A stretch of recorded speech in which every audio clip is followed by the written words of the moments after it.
morning, everyone. Good I morning. love that. Every time I watch it, I see something I didn't notice the time before.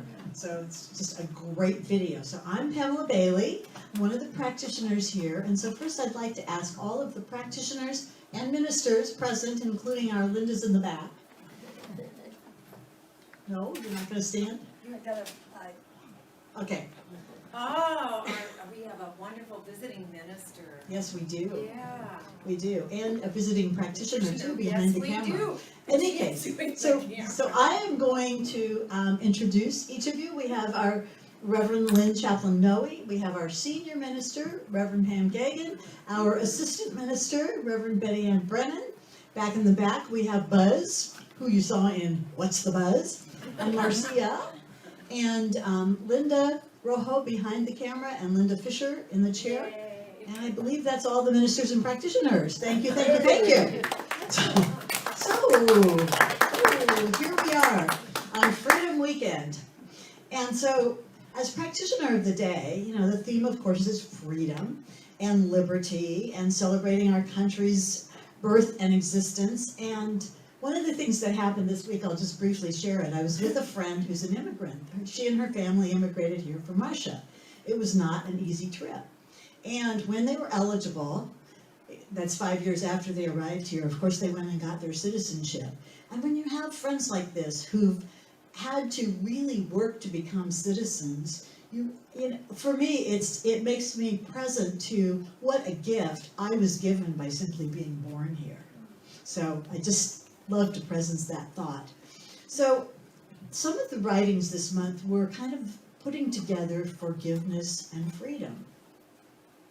And the thought was that when we forgive, and particularly when we forgive our judgments about persons, places, things, events, that frees us. And it's really, you know, as I contemplated that, it is so true, because when I'm holding on to my judgment, I have no peace and no freedom. And when I let it go, then there's space for that freedom. So I have a few quotes. So one of them, this is quite famous, and actually the attribution has been to Thomas Jefferson and others, and in fact it was an abolitionist named, hold on, gotta put my glasses on, Wendell Phillips. And he said this in 1852, which is, eternal vigilance is the price of liberty. And then Gandhi said, the weak can never forgive. Forgiveness is an attribute of the strong. And then Ernest Holmes said, there is nothing in the universe that denies us the right to be happy. So on that note, particularly when we let go of all of our judgments, let us just go into treatment. So right here and right now, on this beautiful holiday weekend, with the inspiring music and the love of this community, I just take this time to turn within, knowing that right here, right now, God is, I am. And knowing that is enough to know that right here and right now, all the good, all the love, all the intelligence, all the creativity is present. And so it is right here. There is that good in the universe, and I can use it.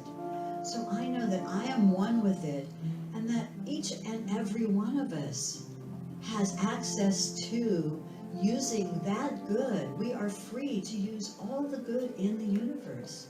And so as we go into the rest of this day and this year, I go in great gratitude for all of life that's available, for the beauty, for the pain, for the opportunity to support friends, family, and others as they go through challenges in life, and for the opportunity to grow and to learn ongoingly as I move through life, and for the opportunity to grow and have new experiences and new learning. And each and every day, the opportunity to reach out, to smile, to say an encouraging word, or to receive a smile and an encouraging word. Because that's all of good, all of life has that available. When I open my eyes, let go of the past, and just show up in the moment. So knowing that all of this, all the good, all the joy, is available right here, right now, and I'm free to choose it and to step right into it. And so it is. And now we have our Peter, right? Yes. Yes, yay, Peter. Now Peter was wonderfully playing the meditation music. Now he's going to sing as well. Okay, so we can do that too. Multitasking. Yes. They changed to go to service, so you know.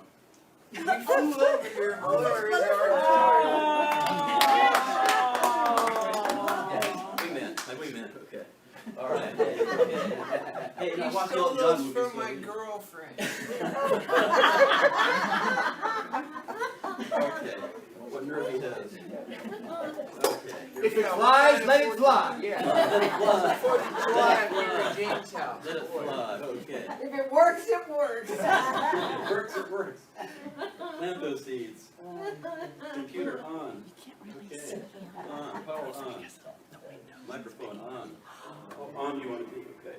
It's a new toy, so bear with me. How's that? Okay. Piano on. Complicated. Let's see. Let's see. Piano. Robot butterfly. Take it up I can get you. All right, so then, piano. There it is.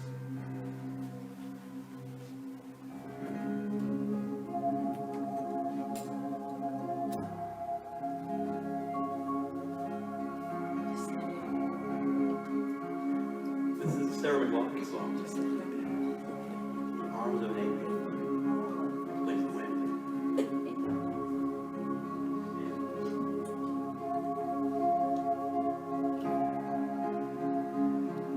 Spend all your time waiting for that second chance, for that new break that will make it okay. Always some reason why you're not good enough. So hard at the end of the day.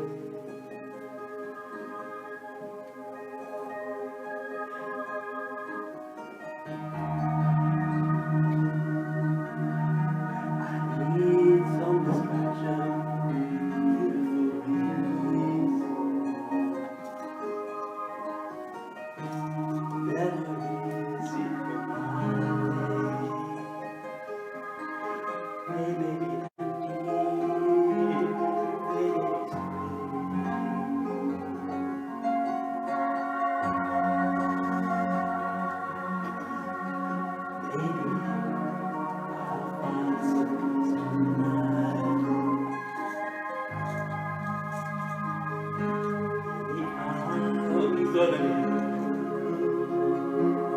fly away from here, from this dark place, and the emptiness that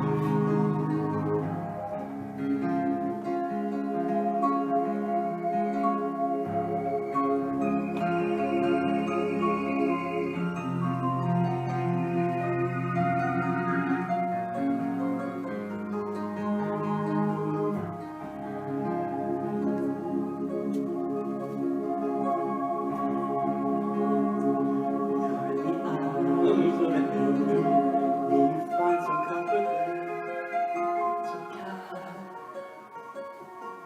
So hard to care.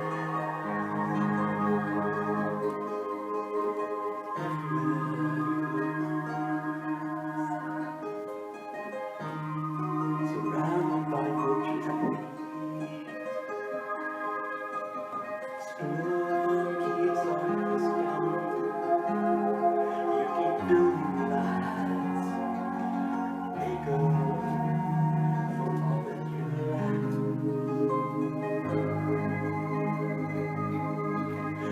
Don't make no difference. Escape me one last time. Easy to believe. Sweet, sweet matters. It's glorious, glorious.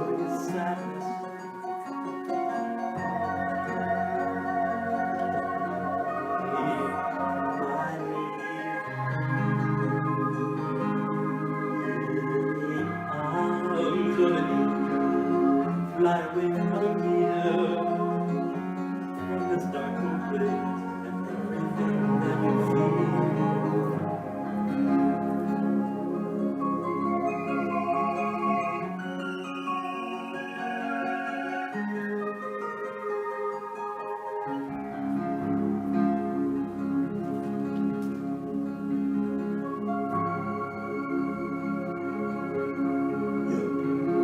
From the wreckage of his silent reverie, in the arms of an angel, longing to be free.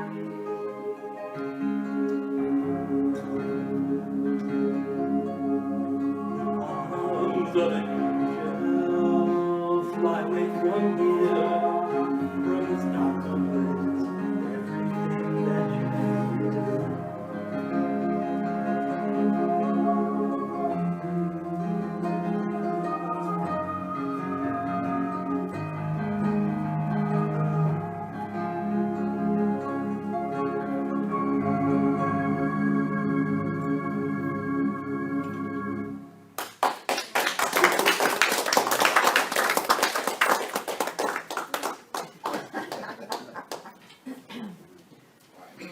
Thank you, Peter. Are you gonna fly out the door now? Come on. Oh, so it's good to be with you today. And the reason I have this title, Freedom, Baby, is not only freedom for you guys, freedom baby, let's go for the freedom, but also it was really interesting how I got this talk, was watching my granddaughter who turned 3 on the 4th of July. So she is more than a freedom baby, though. She is the metaphor for so many things. It just really was amazing. She is in the process of potty training. Now, I'm sure that's not what you came to church to hear, but I'm just telling you that Katie, my daughter, potty trained her own self. She was in daycare at the time, and so she had peer pressure. She was only 18 months old. My parents were older. I didn't really have strong parenting. I am so lucky. I was adopted. My mother was 50 when I was adopted, and we had a wonderful childhood. We really did. It was magical, and when you look back, especially the older you get, the more magical you'll discover your childhood is. So anyway, but Katie trained her own self at 18 months, and now here comes Spencer at 3. He's still not potty trained, and I was like, I didn't know what to do, and I was like chastising, and I'm sure I probably did everything wrong. So here's Katie with her daughter, and I'm learning to not only be a grandparent, but I'm trying to reparent grown-up children too, because it's really interesting. They're not the same people. They're now, I speak to them differently, I treat them differently, I expect different things. Not that I have great expectations, but I am more honored to be in their presence, as opposed to, could you just go away and be quiet until I get dinner done, you know, one of those things. You know, or my favorite line with Spencer was, have you lost your mind? You know, so all of those things go away. But here's Allison, and she is truly potty training her own self. And how Katie is doing this is they ask her, do you want to be freedom baby, or do you want to have a diaper on? And so when she wants to use the potty, she'll say, freedom baby, I want to be freedom baby, freedom baby. And I thought, how great is this? And it never occurred to me that people have their own rhythm and their time, and that I watch her honor Katie in her freedom process. I mean, there are boundaries here too. I haven't seen many, but there are boundaries here. Getting her off the kitchen table dancing. No, she doesn't at dinner time. So anyway, but no, she is the most amazing baby, because of course your kids are always the most amazing. But also she is discovering who she is under her terms, and she's a little powerhouse. Those who know her know she's a little powerhouse. And I honor other parents here that I watch them raise their children, and they honored the power within them. They didn't squash the power within them to fit their needs. They honored these children, who they are. And I'm telling you, the kids coming up today are just, I just cry sometimes. They're brilliant, they're kind, they're compassionate, they see a oneness, they are in that oneness mood and mode a lot. So I'm really grateful for being able to experience this firsthand with a new child too. So my parents were clueless, they were older, and one of the things is, I don't know about you, but when it came to doing projects, the parents in my school, they did their projects for their kids. So I grew up doing projects for my kids too, and Patrick would always tease me and say, what grade did you get on Spencer and Kate's project this time? And I'd always say, an A, which was not, you know, at the time I didn't realize that's what I was doing. I was not empowering them, I was actually discounting them in their own way. And in my school growing up, the reason I did is in my school growing up, the parents were involved, and you know, the science day or the science projects, they'd back up the flatbed trucks with their kids' projects. And mine would be like a cardboard box, you know, that I created the night before, and then the teacher would say, well, what do you have? And I'd say, a cardboard box. What's in it? Don't know. So I wanted to make sure that I saved my children from those embarrassments. And what's really funny is that because of the way I grew up, I went back to school. Many of you know this too. I went back to school to exotic animal training and management to be an exotic animal trainer. And so when I was in school, I think I went in when I was 27 or 28, and I was with like 18, I was like the oldest student, obviously, there at Moore Park College. And they did the same darn thing. Before you had to graduate, you had to do your own project, your own science project or animal park project. And it's almost like Cal Poly, I want to say, where you have to do that engineering thing at the very end. After 4 years, you spend like a year doing a project to present. It's very intense. I was petrified. And so when I'm petrified, what do? I procrastinate, I hide under the bed, and 2 days before my project's due, I didn't have that confidence that I could do anything. 2 days before the project's due, I look over and there's my cardboard box still. Like I was a child. There it was. What was in it? Nothing. And so I learned that fear gets adrenaline going, and adrenaline going makes you go, and so that's where my procrastination a lot comes from. So I go out and I get the strongest coffee there is, and for 2 days I caffeinate up as much as I can, don't sleep, bend over the whole time and make this animal park. Now what was classic is I had this glue, this crazy glue, you know, whatever that, you know, the instant glue, and I couldn't get it off, and I was tired, and I went like this, and it glued my lip to my tooth. It was very, very painful. And then on the way out, as I was still building my project, I took this huge owl. All the animals were not in they were supposed to be in size, you know, appropriate for everything else. Well, this huge owl I stuck on top of this building. It was bigger than the building, and I couldn't get it off. And I went to stand up, and I couldn't stand up. My whole back was strained, and Patrick had to take me to school and help me in with my project, and I gave my whole 2-year final project bent over with my cardboard box, with my mismatched things, and Brisby, who founded the campaign, founded the program, I was there, I think in the second year or third year that it was started, said, well, Pam, what do you have there anyway? So he gave me a C, bless his heart, but he gave me a C because the class laughed through my entire project, including the glued lip. So it was just, one kid brought, I'll never forget, a volcanic lava, actual active lava filled like a Jurassic Park thing with the dinosaurs, and it was spewing stuff, and here was, what a comparison, I'm just telling you. So anyway, I learned from my parents though, however, I was responsible. No one was going to take care of me. No one was going to do my projects for me or anything else. And we always do the flip. We want to do the flip. But that actually gave me a ton of freedom to be who I was in so many ways. I also say that, my mother was petrified of Girl Scouts. She wouldn't let us join Girl Scouts. She thought it was a communist organization. That we could hitchhike up and down the Sunset Strip all night long and take rides from people. She thought that was just fine. But I mean, I'm just telling you, there was a skewed way of looking at life and freedom and how I saw freedom as it was. And I wouldn't change a thing for it.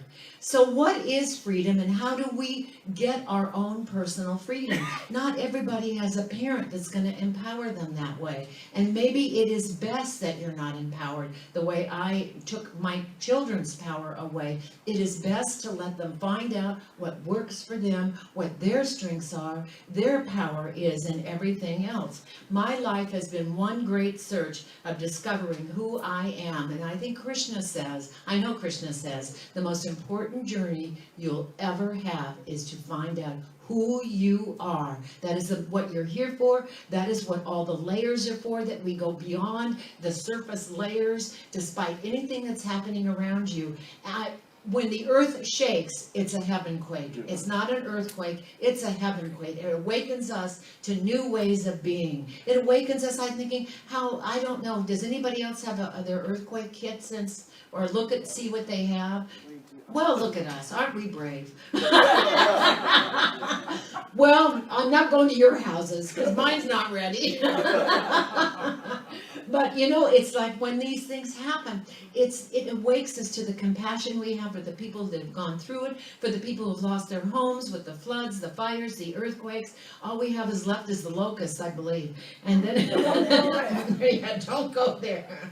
So people have been searching for freedom for thousands and thousands of years. It's all the way from Genesis through Revelations. That's what it's all about. People where they fear God, and in that evolutionary process, first the people, God has not changed. God is. That's as simple as that. But the people's awareness have. In the beginning, they were fearful because they saw all of the fear, and they would give, whether you were pagan or whatever it was, whatever source you were giving to, you were giving something to stop the pain, the suffering, or whatever it was.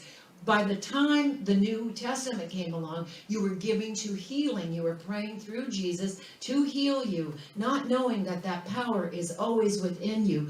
You know, and I think it's great to go to any authority figure that validates that.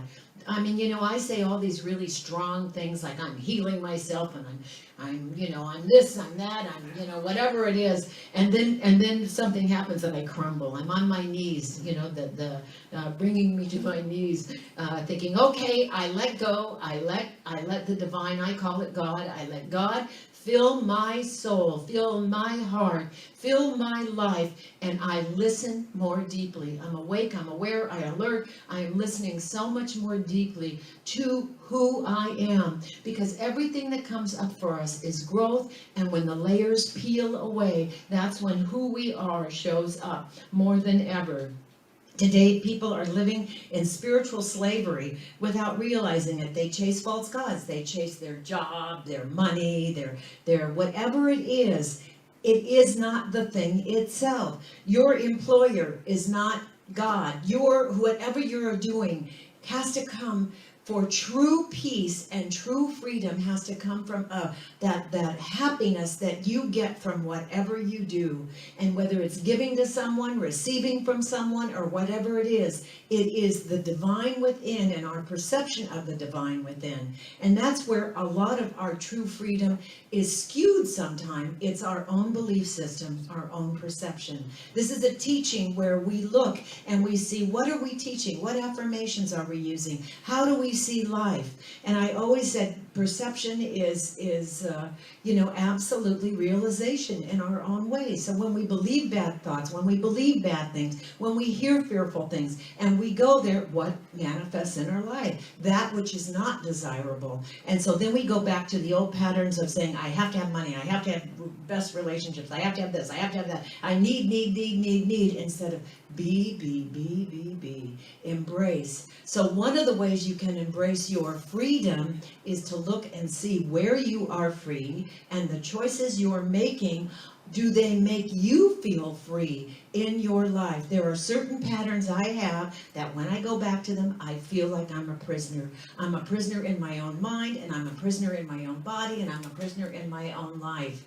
And there's a lot of areas that I all of a sudden I wake up and I realize that with that sense of vision and perception is also that lack of freedom is how I see things. I always say, Patrick, my husband, if my sister were robbed, if my sister broke a fingernail, she would be saying, oh my God, it's the worst day ever, and blah, blah, blah. Patrick, for him to say he had a bad day, he had to be held up at gunpoint at the bank. It's all perception. It's all perception. There's nothing beside this. So what is the reality of the freedom? If we see a dog, what happens to us? We remember every experience we had with a dog. Every experience comes up. Now, how you perceive a dog is how you have always perceived a dog, unless you come and recognize that that dog has a soul, and that soul, it connects with your soul. It is beyond the item, it is beyond the animal, it is the livingness of that dog. My dog Smokey, I always said he was a rescue, and he ended up rescuing me is what happened. Yeah, absolutely, in all of that. And so I don't look at him and see a dog anymore, and he's allowed me to see the oneness, the energy, the thought patterns in his life, and how we have that rhythm and flow. When you live with anybody or animals or anything, you get into this rhythm and flow where you know whether it's parrots talking to you. The stingies have the most amazing parrots, and they're not so fond of me, but they are of their family. But oh my God, they're so amazing, they're so brilliant. All life is so brilliant. And when you see it, you are inspired to go and find out what is it that makes them tick. So when you change your perception, spiritual insights and everything else begin to change. When you change your ideas of what life is, oh gosh, it's so awful, my life has always been hard, or whatever it is. When you say no and you look at the freedoms and the joys that you had. One of my ongoing stories growing up was my mother didn't like me, and in a dream, she came to me. This is so interesting. And I had the perfect parents, and I know that now, for me and my growth. And I've had quite a few careers that have all been very exciting, very, very exciting. My mother came to me in this dream, and she said, Pammy, you think I rejected you, but you didn't want me as your mother. You didn't accept me, and who you really wanted to be your mother was Jeanette Matthews, who was my Girl Scout leader. And I went, oh my God, she was so right. I wanted her to be someone different, and it never occurred to me. So the older we get, the more we realize, and now I see all of the good that she brought. And I see my friends that I grew up with, and they say, oh, we loved your mom so much. I used to go, really? I mean, I did love my mom. I needed my mom, but I never felt accepted until, maybe 20 years ago, which is really interesting. And she died when I was 26. So none of these things that I am saying create, I think, to have the steps to be your personal freedom is awakening and aware of who you are. What is it that gives you? Take a moment. What are you seeing with? Are you seeing with lack? Are you seeing with love and understanding and embracing all of the good that is laid out on that table, that wonderful banquet table, as I say, the banquet table that has everything from the finest linens to the finest china to the best foods, the ones you love the best, and yet we're eating the mac and cheese. Right in front of us, and that is it. Open your eyes, notice. It is in this moment right now, when you leave here today, open your eyes and see with new eyes. As I always say, look and see the face of God facing you in every person, place, and thing. It is so hard now, because now I'm taught, I'll never forget when I first became a minister, and you'd go on the minister's site, and someone was talking to the trees, and I go, really? They're hugging the trees and everything else, and I was like one of those people, like, I can't take this. I just can't take this. I'm talking to the trees. I had a jacaranda that's been in my property forever, and I didn't think it was gonna bloom, and every day I went out and petted it and talked to it, and I'm telling you, it has blooms now at last. Even Robin next door, my next door neighbor, said, Pam, mine isn't blooming. I said, but look at that one, that one, that one. And I said, what is happening here? And so he said, I said, you need to talk to your tree too then. And it did, it finally bloomed. So we're here to be open and alive and surrender to what is simply here. We make things so complex and we say lots of words, and yet it's so simple. Make your list, make it count, just like Santa Claus. And see all the good that you have. See the freedoms that you have, the freedom to get into the car. I had a friend who didn't want to pay taxes, and so she didn't. But what that means is you can't drive on the highways, you can't do a lot of things if you don't have that. There's a lot of things you can't do if you don't pay taxes. She was honest, she was open, but she could not do a whole lot of stuff, and she ended up going back and paying taxes so she could have the freedom to drive and be and make great money, and so that she could give more back to the government. I don't know. So just like Allison is finding her way, we all have to find our own way. We are unique individuals, as I say. I think this was a Woody Allen line. We are unique individuals like everyone else. Oneness, we're like everybody else. I found my own way was to be fully present in the moment. And especially now that I'm older and I've gone on trips with family, oh, what a difference. My daughter and I went to India. I was stunned. She said, Mom, I just want you to know I was dreading this trip. I said, with me? With me? With what?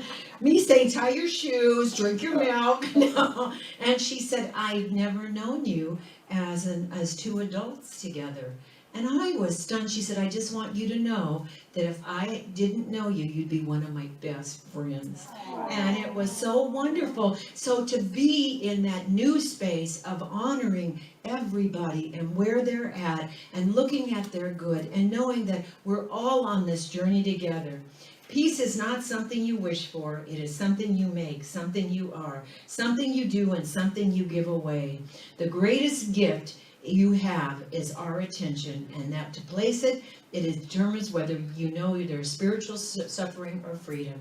Place it on your freedom. Ernest Holmes, Robert Fulghum said this, I believe that imagination is stronger than knowledge, that myth is more potent than history, that dreams are more powerful than facts, that hope always triumphs over experience, that laughter is the only cure for grief, and I believe that love is stronger than death. We know that. We know that those in the heaven world are always around us as on this eternal path. Ernest Holmes said, true freedom, true liberty has something cosmic behind it. The time has come that modern science has proved that we cannot move a piece of paper without changing the balance of the entire physical universe. If we have come to the place where we know that the stuff of which our physical bodies are made is the same stuff of which the planets are made, if we have come to the place where such profound unity is maintained, that physicists believe that there is no such thing as disunity in this physical world, then we can easily see what the great spiritual leaders of the ages meant when they told us of that greater unity in which we all live, move, have a being, and have freedom. Move and have our being, and that idea of freedom itself is tied up with the true concept of the unity of good. So, let us know that the kingdom of God is one kingdom, so we know that true liberty must spring from this unity. In the spirit of fostering independent freedom, I end with a quote in this 4th of July weekend for our country and honoring our country and the principles it was based upon with our Creator. They did not say God, they did not say Buddha, Hindu, anybody, and all the, I always love the plateaus in the Grand Canyon. They're all named after Hindu gods, which I thought was so interesting, and yeah, very interesting, yeah. So anyway, in the spirit, who saw Hamilton? I had the gift of seeing Hamilton. Oh my God. There is one song, so many of them are so inspiring, but in the spirit of something independent, I end with this quote from Hamilton. Washington is stepping down. He's not going to be running anymore. And Hamilton says, what? And Washington meets them and he says, one last time, relax, have a drink with me. One last time, let's take a break tonight and then we'll teach them how to say goodbye. And if we get it right, we're going to teach him how to say goodbye, you and I. And Hamilton's saying, how can you do this? The people want you here forever. He doesn't want to be king. The reason he came to America and with the founding fathers was that this would not be the same. This would be a democracy, not a kingship. So he said, your position is so unique, Hamilton says. And Washington says, so I'll use it to move them along. Why do you have to say goodbye? If I say goodbye, the nation learns to move on. It outlives me when I'm gone. Like the scripture says, everyone shall sit under their own vine and fig tree, and no one shall make them afraid. They'll be safe in a nation we've made. I want to sit under my own vine and fig tree, a moment alone in the shade, at home in this nation we made one last time. And so it is. I love each and every one of you. I am so happy to be in your presence and honored. Happy Independence Week. And so it is. Peter.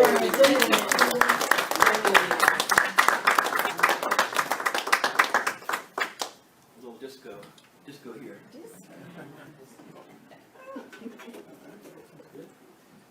Disco there. Then this goes here. Oh yeah. Yeah. Okay, come on, baby, you can do it. There, wake up. All right. It works. And then finally, this goes here. And up, piano. How about a piano set?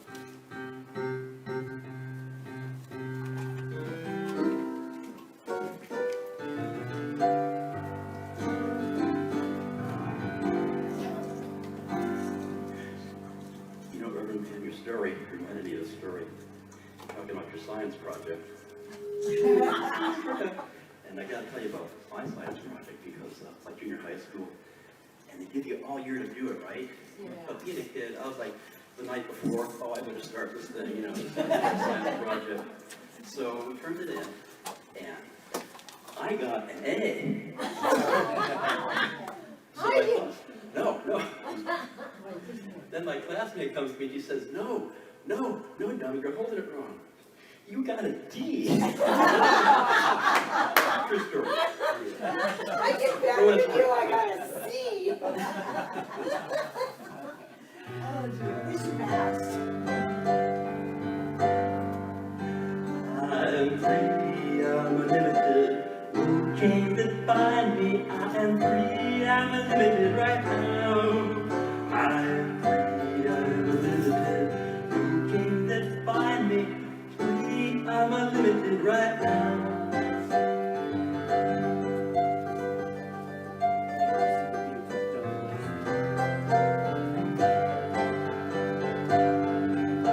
Troubles of all kinds may try to find me. You know I don't care.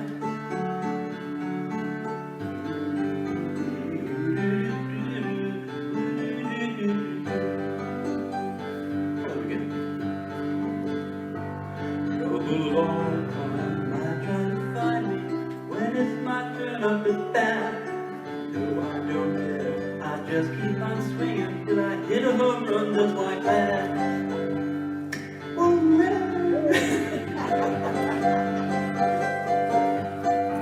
I'm free, I'm unlimited. No king can find me. I'm free, unlimited right now. I am free, I'm unlimited. No king can find me. Free, I'm unlimited right now. Right now.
anger that I can't excuse. Smile and I laugh and I drink the blues.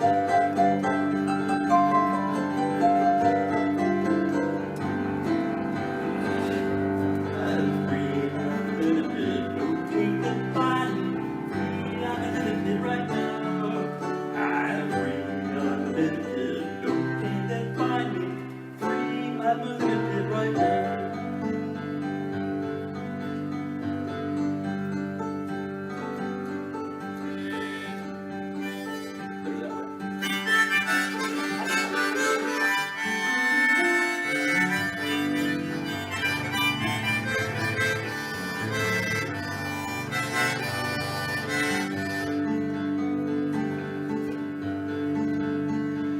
When I find myself lying face down on the bricks, reach down deep in my old bag of tricks, throw me some monkey wrench into the mix, write a new song or a joke just for kids.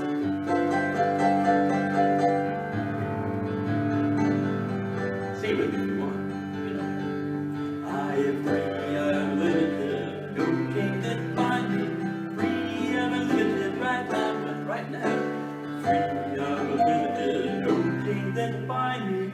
Free, I'm limited right now.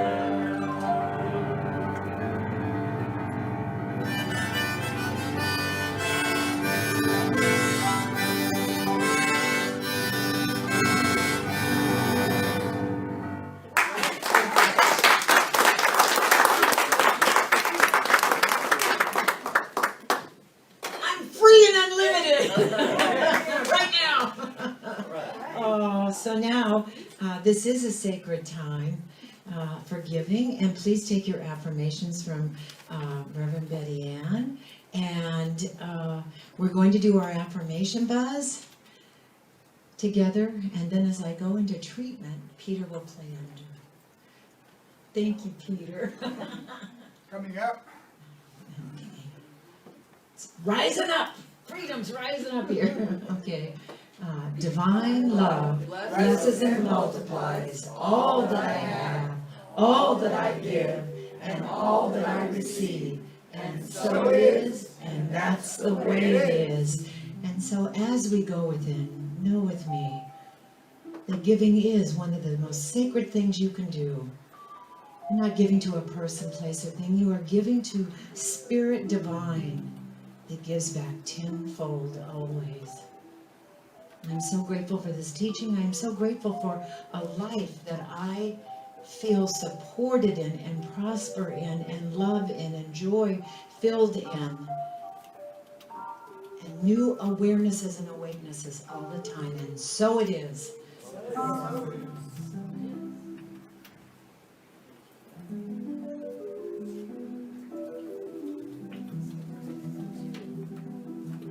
Maybe you need them both.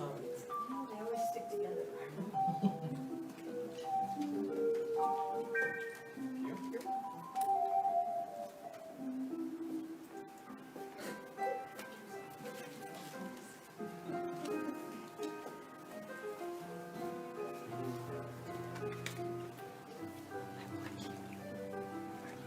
I forgot to do it. Can I share? Yes, please, please. Thank you, Peter, so much. We're going to form our circle and just thank you. Yay! I like your wings. So, Why not? as practitioner, we normally share a demonstration, and I forgot that part of my thing this morning. But last night I was over at a friend's house, and when I got home, I realized that my wallet wasn't in my purse. So I called my friend, and she said, well, it's not here. She looked everywhere. And then this morning, so I thought, well, maybe it was in my car and, just fallen under the seat. Well, it hadn't. So I called her this morning and she looked again, and then she went out to where my car had been and she found some pens and a comb, which meant that they had fallen out of my purse as I was getting into the car. And I'm thinking, oh no, it's like all your credit cards and your driver's license and, everything. Plus, okay, I live in the valley. I was kind of freaked about all of the stuff that's happening, so I had gone to the ATM and gotten a bunch of cash in case the electric went out and I couldn't get cash. So I'm thinking, oh my God. Well, while I was sitting here, which is why I ran out, she posted a thing with my number. I got 2 texts and a phone call from her neighbor who had been walking his dog at 6 a.m. today. And so he's going to go give it to my friend. But I mean, that I was like praying, all right, I know my wallet is not lost, but miracles rule. Thank you. Okay, thank you. We're gonna form a circle. And we may have to do little, I don't know. It's very wet. The first time, and then we'll see. I don't think so. Guess we can get all the way around. It's dangerous right now.